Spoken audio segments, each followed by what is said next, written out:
ओवीज kitchen या recipe चॅनलमध्ये तुमचे स्वागत आहे. तर आज आपण कच्च्या टोमॅटोची छान अशी चटणी पाहणार आहोत.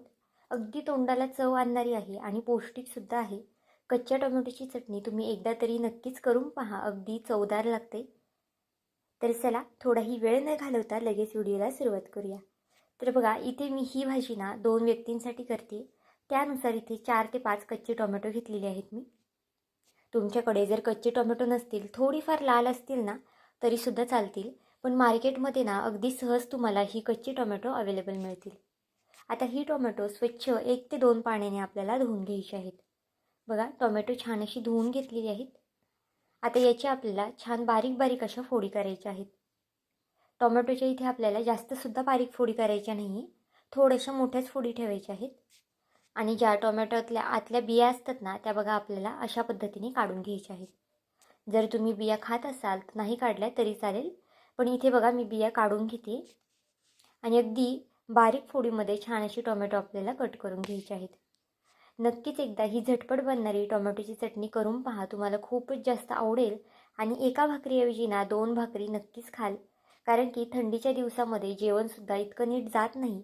पण अशा पद्धतीची चमचमीत चटणी असली ना तर नक्कीच सगळेजण आवडीने खातील. आणि ही चटणी केली ना तुम्हाला कोणत्याही कालवणाची सुद्धा गरज पडणार नाही किंवा मग वरणाची सुद्धा गरज पडणार नाही, कारण की इतकी चवदार ही चटणी होती. लहानांपासून मोठ्यांना अगदी आरामात आवडणारी अशी ही चटणी आहे. तर बघा, आता इथे मी सगळे टोमॅटो कट करून घेते आणि मग तुम्हाला दाखवते. पाहू शकता, अगदी थोडेसे मोठ्या साईजमध्ये हे टोमॅटो मी कट केले आहेत, जास्तसुद्धा लहान साईज केलेली नाही. आता हे टोमॅटो थोडा वेळ साईडला ठेवूया. तोपर्यंत एका साईडला गॅसवरती एक कढई तापत ठेवली आहे. आपण ही चटणी खास थंडीसाठी करतोय किंवा मग थंडीत खाण्यासाठी करतोय ना, तर त्यामध्ये बघा इथे मी पांढरे तीळ घालून घेतलेले आहेत. थंडीमध्ये आता कोणत्याही भाज्यामध्ये तुम्ही पांढरे तीळ आवर्जून घाला, कारण की पांढरे तीळ शरीरासाठी छान असे उबदार असतात. त्यामुळे कोणतीही भाजी करत असाल ना त्यामध्ये आवर्जून पांढरे तीळ घाला, किंवा मग पांढऱ्या तिळाचं तुम्ही कूटसुद्धा करून ठेवू शकता. आणि मग कोणत्याही भाजीमध्ये एखादा 2 चमचा घातला ना तरी चालेल. आता हे पांढरे तीळ ना मी हलकेसे भाजून घेतले आहेत आणि एका प्लेटमध्ये काढून घेतलेले आहेत. आता कढईमध्ये 2 ते 2.5 पळे इतपत तेल घालून घेऊया.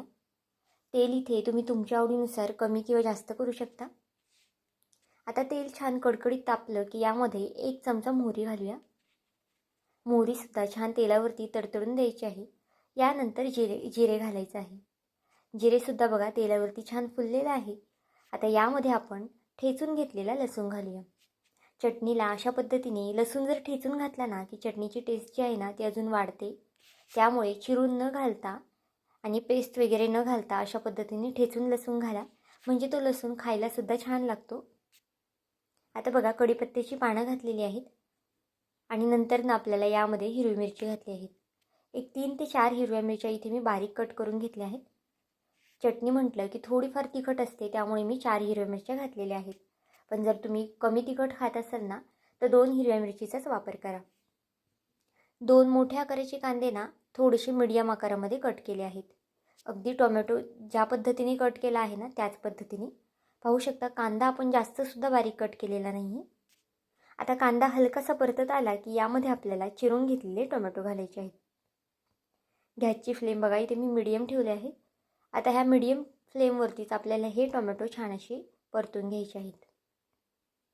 आता यामध्ये अर्धा चमचा मी हळद घातलेली आहे. यामध्ये आपल्याला दुसरे कोणतेही जास्तीचे मसाले ॲड करायचे नाहीत. अर्धा चमचा इथे मी धना पावडर घातलेली आहे आणि फोडणीला थोडीशी कोथिंबीर घातलेली आहे. कोथिंबीर इथे मी थोडीशी शिल्लक ठेवलेली आहे, कारण की आपल्याला नंतरसुद्धा कोथिंबीर लागणार आहे. त्यामुळे एकदम कोथिंबीर घालू नका. बघा, सगळं घातल्यानंतर पुन्हा छान अशी भाजी मी मिक्स करून घेतलेली आहे.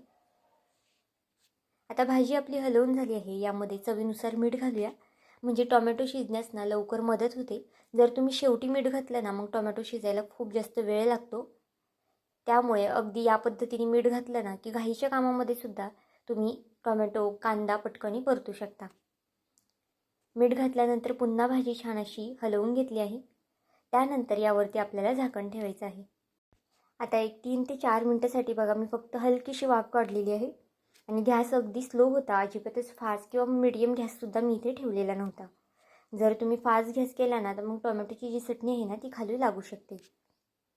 पुन्हा आपल्याला छान अशी भाजी मिक्स करून घ्यायची आहे आणि झाकण न ठेवताना ही भाजी आपल्याला अशीच आता शिजून द्यायची आहे. मीडियम गॅसवरतीच बघा भाजी मी शिजून घेतलेली आहे झाकण न ठेवता आणि बऱ्यापैकी आपली 90% इतपत भाजी शिजलेली आहे. आता यामध्ये जे पांढरे तीळ आपण भाजून घेतले होते ना ते घालून घेऊया. जर तुमच्याकडे पांढऱ्या तिळाचा कूट केला असेल ना तर तो तुम्ही 1 चमचा घातला तरी चालेल किंवा मग अशा पद्धतीने भाजून घातले ना तरी चालेल. इथे बघा 2 ते 3 चमचे मी शेंगदाण्याचा कूट घालून घेते. तुम्ही शेंगदाण्याचा कूट तुमच्या आवडीनुसार कमी किंवा जास्त करू शकता. पण शेंगदाण्याचा कूट घातल्यामुळे ना भाजीची चव जी आहे ना ती अजून जास्त छान लागते. आपली चटणीसुद्धा अजून जास्त छान लागते. त्यामुळे शेंगदाण्याचा कूट असेल तर आवर्जून घाला.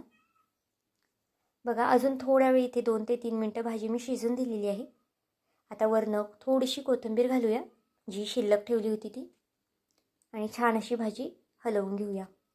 तर आजची ही झटपट अशी कच्च्या टोमॅटोची चटणी तुम्हाला कशी वाटली मला हे कमेंट करून नक्की सांगा. आणि चॅनलवरती नवीन असाल तर चॅनलला एक लाईक आणि सबस्क्राईब करायला विसरू नका. पुन्हा भेटूया आपण अशाच एका नवीन व्हिडिओमध्ये. तोपर्यंत बाय.